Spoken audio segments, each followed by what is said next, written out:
Welcome to Wrestling with Heart, a podcast looking at pro wrestlers giving back to their community. Join me, Stanley Carr, as I interview wrestling's hottest names who use their platforms as entertainers to raise awareness and do community service. Hello and welcome to another edition of Wrestling with Heart. This is the show where we talk with professional wrestlers and professional wrestling personalities about their lives in and outside of the ring, as well as doing acts of charity work, community service, volunteering, and spreading positivity. We're all about the positivity here on the show, and with me right now, I've got a very special guest. He is a rising star on the independent circuit. He is currently working for the National Wrestling Alliance, the NWA. I'm pleased to welcome the son of legendary wrestler Eddie Golden. We've got Evan Golden here with us. Welcome, Evan, to Wrestling with Heart. Hey, buddy. Thank you so much for having me on the show. I'm excited to be doing this with you, my friend. Yes, the pleasure's all mine. So tell me about your childhood. Where are you from? So I was born and raised here in Asheville, North Carolina. And basically, I went to school here all my life, elementary school, middle school, high school, college. I still live here today. And yes, my dad was also a professional wrestler, which is awesome. That definitely changes things for the better.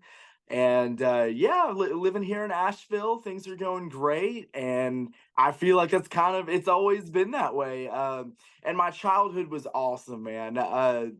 Basically, I had a pretty let loose childhood, just watched a lot of TV, a lot of movies, tons of wrestling, live and in color. And we're still here today, here in AVL, North Kakalaka. Yes. And I love your energy too. You're just it's very, very positive like we are on here on the show. And so professional wrestling is in your blood, as we're going to talk Mhm. about here in just a second. Um, Do you remember your first exposure to wrestling? Was it something that you watched on TV, or did you happen to come across one of your dad's old pictures or memorabilia? What was your story like?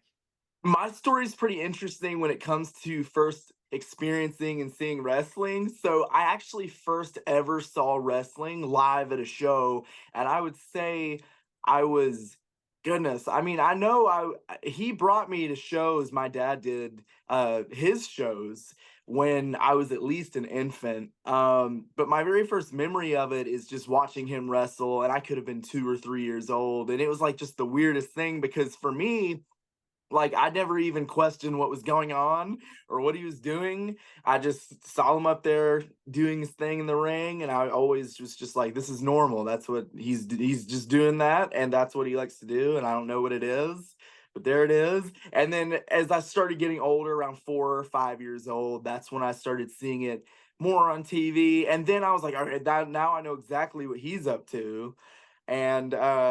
And so yeah, I would say I was around 4 or 5 and I started watching it. And of course, he always was showing me matches on TV. He'd be like, "Oh, son, watch this. This is the best match of all time." And then he'd show me another match. But this is the best match of all time. And then the next thing I know, he's always doing that.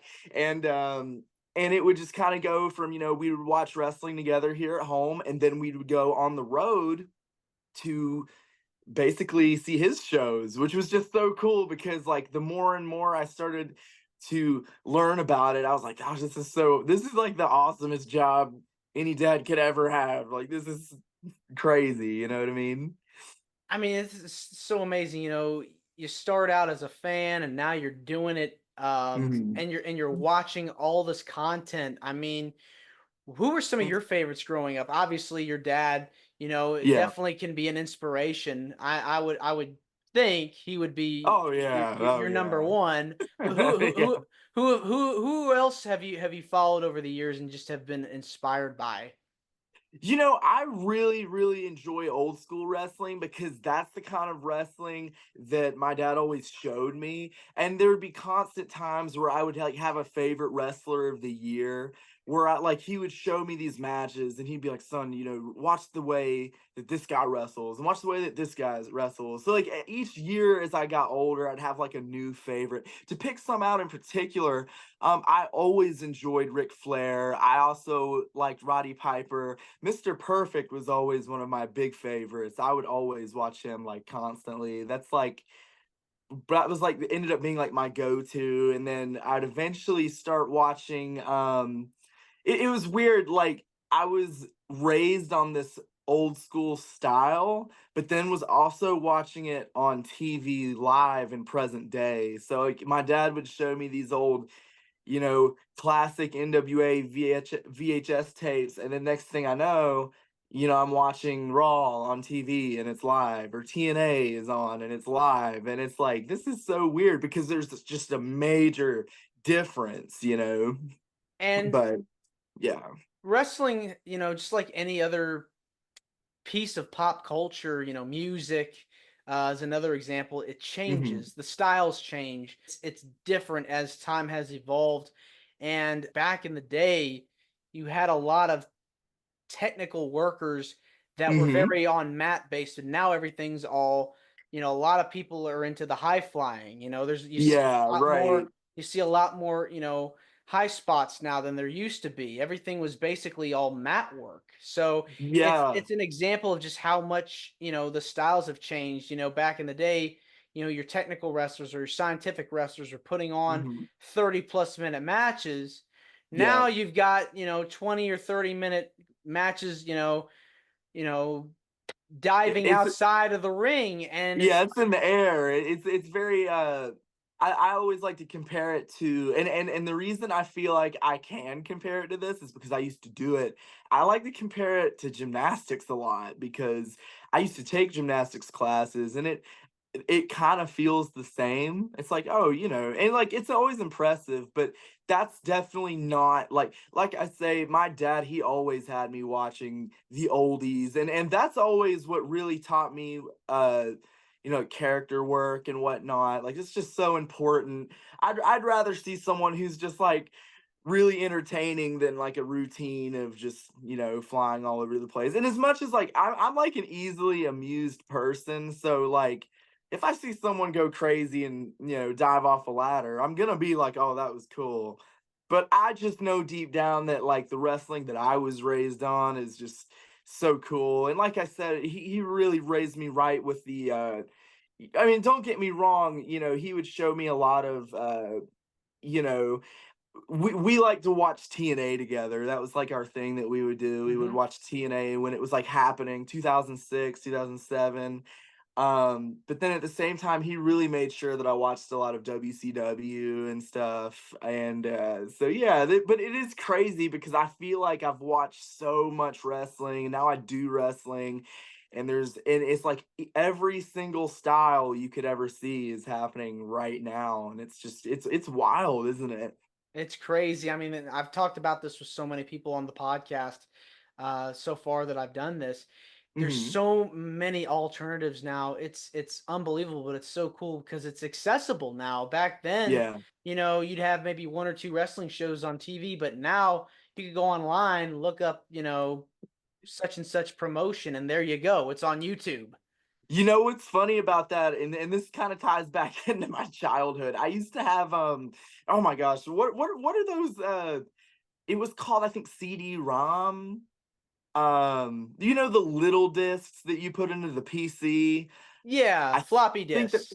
floppy disk. Yeah, something, I think it's floppy disk. I used to have a floppy disk of just one TNA match. And I can't even remember what it Huh. was or how we bought it, but it was just one match, and you put it in the computer and then it would play. And thinking back, I'm like, that's so interesting because now I could just look that up on YouTube. But I started watching wrestling on YouTube is like almost, I guess, around the same time that YouTube came out.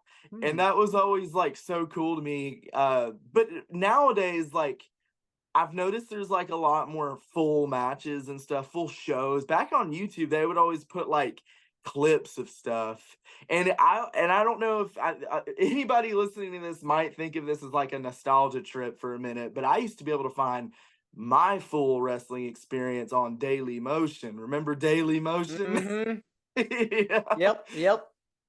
Yeah, that's where I found my stuff. But now, like you said, it's all over the place, and it's on streaming services and whatnot. Hmm. So Yeah, yeah. it's definitely changed the landscape of professional wrestling for sure, and it's going to continue to evolve. And I'm excited about Mhm. where it's heading because I think it's going to be good. Oh yeah, yeah. Yeah. So, what was it about Ric Flair and Roddy Piper, like their styles, that really made you go, "Man, this is the kind of wrestler I want to be"? Well, I always really enjoyed crowd interaction from them. Like, I noticed it was almost like they were always talking and always saying something. Even like as the match is going on, there's just like even halfway through, there's just always crowd interaction. And I always just thought that that was just so cool. And I also really like theatrics and stuff.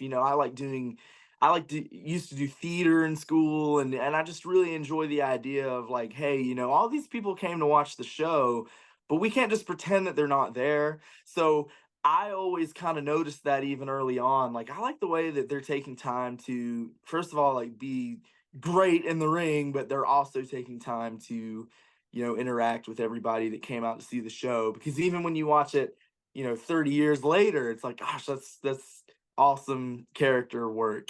Hmm. Well, So, what was there like a moment where you just were like, you know, I want to mhm. be a wrestler. I want to do it. And how did your father take it? Well, what's interesting about this is all my life I've been around wrestling. Like I say, I've been on the road with him forever. It's just this, honestly, it's my earliest memory, I would say, is being on the road with him. And then, I'd watch it on TV constantly. I would be every year, there's new phases. Like you were saying, the new trends would be happening and I would be watching it. And then there was a point where I kind of like stopped thinking about it a little bit and I was focusing on other stuff. Um, but then when I first watched, and this is interesting, a lot of people might not expect this. When I first started watching Japanese wrestling, that's when I was like, oh my gosh, I would love to do, and there wasn't like a particular, I just remember finding Japanese wrestling on the internet and watching it when I was around 16 or 17. And I was like, gosh, like New Japan is really cool. I really like watching this. That's what made my brain go, like, what if I gave this a shot and it really followed in his footsteps? Because all my life I've always told myself, like, I could try it. It'd be bad if I didn't try to wrestle and follow in my old man's footsteps. But then when I watched that, I was like, not only do I want to, but I want it to be a lot like this in particular. And then that just opened a whole tunnel of me studying all these different styles of wrestling to make me who I am. And to answer your question about what my dad thought of it, it was around 2020, and the world was like at a whole Mhm. pause. I'm sure Pandemic. you remember. Yeah, it was rough, COVID. and everybody was at home, and nobody was really doing anything. And that gave me even more time to just watch all of this wrestling and find my favorites. Like, oh, like if I started wrestling, I would want this to be what I do, like he just did. Just constantly watch every Exactly. night. Mhm. Yeah, I was just like studying it. Well, I told my dad, I was like, you know what, Dad, I think I'm gonna start wrestling and I'm gonna do it. And at first, he's like, oh, that's great, son. That's good news. Well, I actually got myself booked on a show with very little training, Mm. and when I told him that I did that, he was like, "Oh, no, no, no, you cannot do this show." And I was like, "Oh, no, no, I'm gonna do it, and I could actually be really good at this." And he's like, "Well, we actually don't know that, so you shouldn't do the show," because I barely had done almost any training at all. And he was like, "Son, you cannot do this. It could go horribly wrong. You could get hurt, and it could be a bad news." Well, the show was like 2 months out, so since I had already booked myself, and again, like it's crazy to think back on because this was like at this point, this is like fall 2021 when I had myself booked on the show. He was like, "Okay, look, the show's in December, so if you're gonna do this, we've got to get you ready enough to where I'm not gonna, panic about this like I have been." So we stepped my training into just maximum gear. It was almost like emergency Mhm. gear. We were like, let's just as much as possible train, train, train. Because even though I wasn't ready, he was like, we can probably have you at least ready for this one match, and then after that, you're you're gonna have to step away for a second and get back to the drawing board. Well, I ended up doing my first match that December, and he was there. He managed me and was at ringside, and the match was actually pretty cool, and it went good. And that's when he was like, "Okay, I mean, he's definitely has a passion for this, and we'll keep going." And he eventually warmed up too. He got really excited when my training started progressing, and he could see like what I was turning into, what I was able to do. That's when he was like, "Oh man, I'm proud of you." And but at first it was very much a panic attack because he was like, "I think you're gonna get killed." You know, professional wrestling is an art form, and it's such an Yeah, art form that it takes time to build, to create, a star, that takes yeah. time, for that stuff to happen. So you had mentioned you didn't have a lot of training, but was there like any pieces of advice that your dad, you know, told you that you took from it that you still apply now? I do. Right before we went out, he basically told me, he's like, and he was a nervous wreck. Don't let him tell you he wasn't, because he was very nervous. But he was like, "All right, son, look, you obviously don't know much. I don't even know if you're gonna be able to remember and do all this stuff. I don't know how it's gonna go for you, but just please just interact with the crowd as much as you can. That's my best advice for you. Just when you know little of how to actually wrestle, the one thing that you can try to do," he was basically saying, is just, yell at the crowd.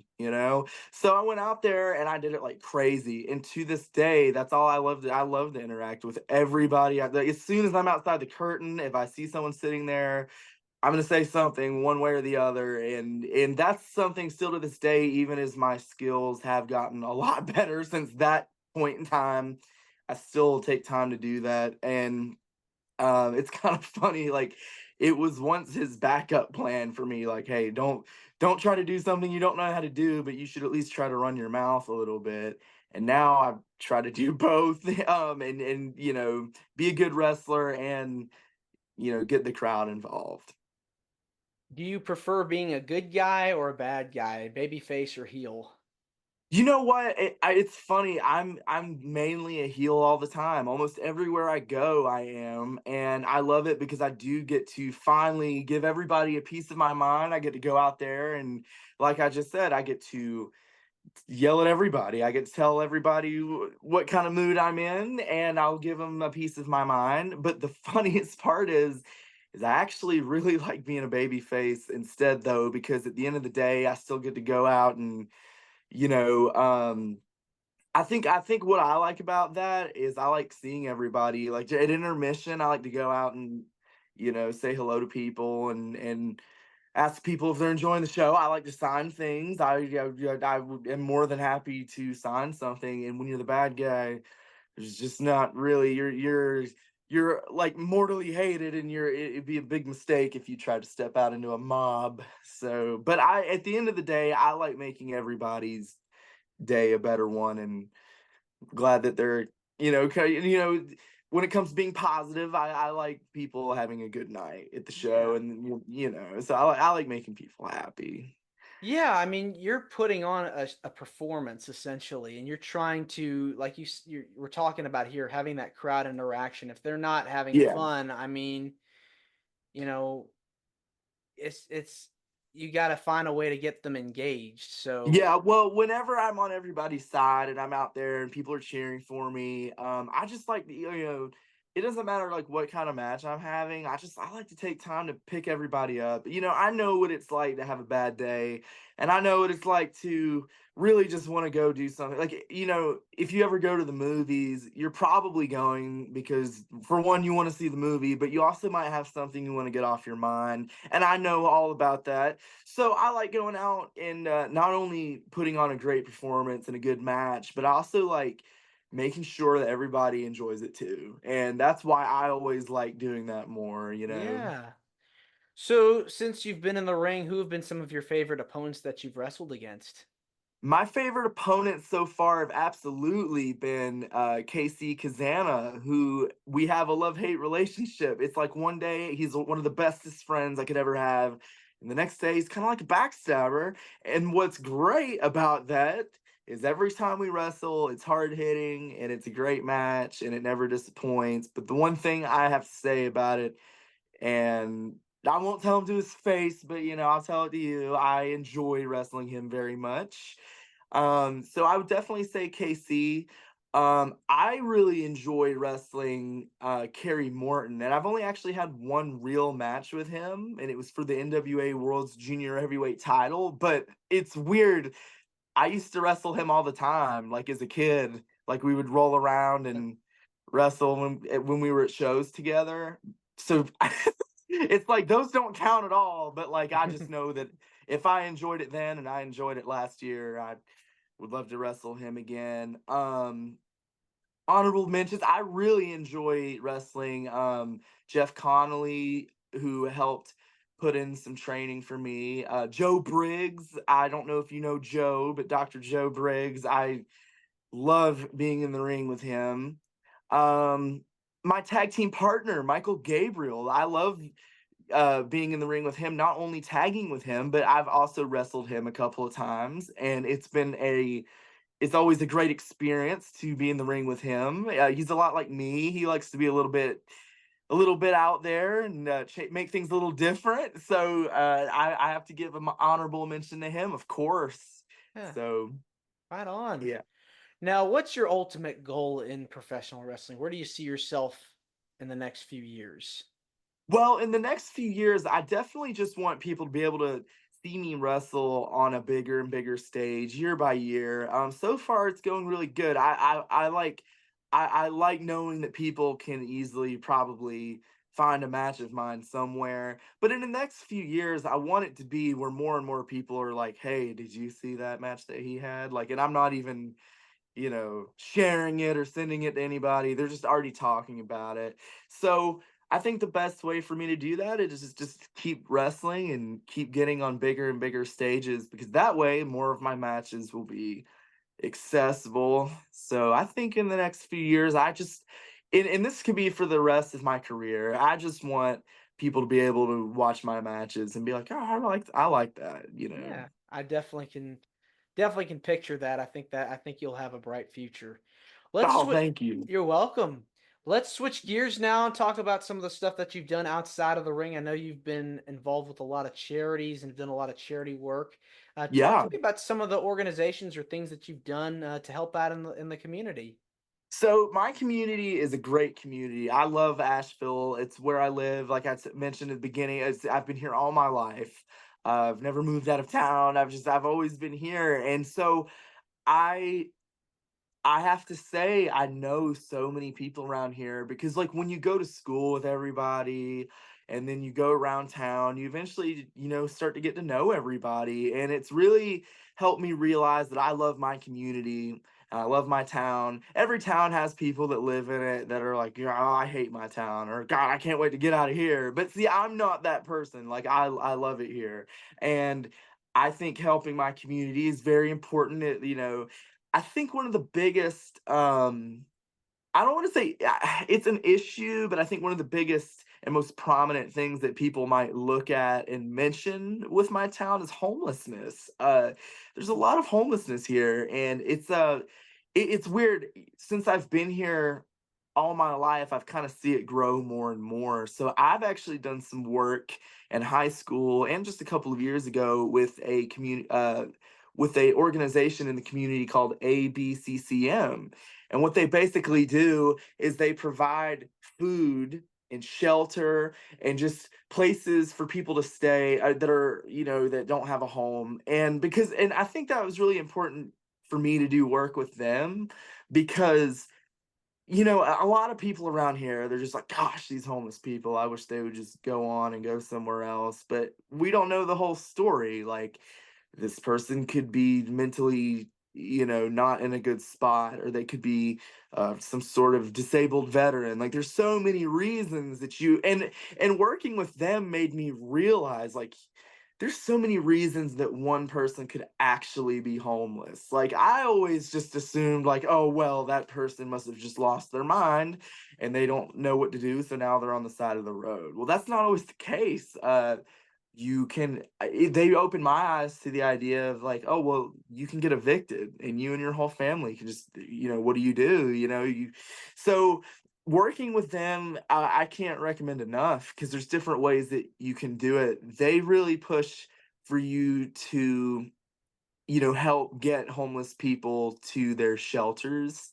They also are advocates for soup kitchens and stuff like that. We have a lot of places around town like soup kitchens, places that can provide food for them and warmth and shelter. For a college project, I had to pick something to do out in town. And I actually ended up doing my project at this thrift store. And unfortunately, the thrift store is not there anymore. But when it was kind of known for like bringing in people that were homeless and having them have a place to stay, because the thrift store, sold all these clothes and antiques and whatnot, but there was this whole section of, it was like a small cafeteria Mm-hmm. that was for like, bringing those people in and giving them food and giving them a place to go.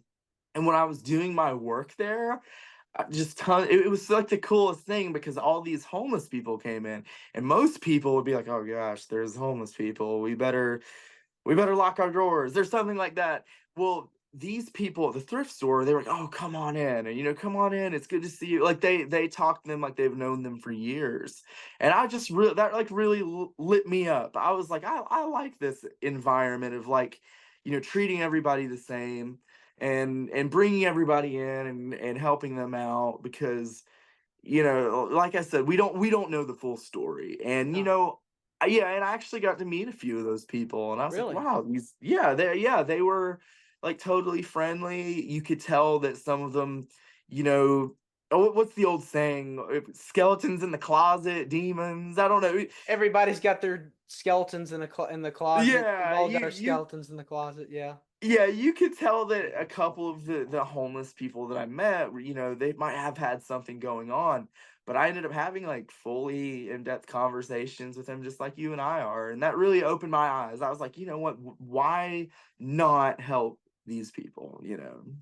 Yeah, I mean, kudos to you for being able to do that because not many people can say that they would want to do that, And so Yeah, you yeah. just you never know what people are going through in their lives, and for you to reach out to them when they could be turned away, it's just Yeah. it's heartbreaking to hear, stuff like that goes on because we all Yeah. need support, whenever things get Mhm. rough out there, and so it's very heartwarming to hear, you were able to reach Yeah, out and do well, that. if something happened to me and I lost my home, I would hate to know that most people would be like, "Oh God, get that guy, lock the doors.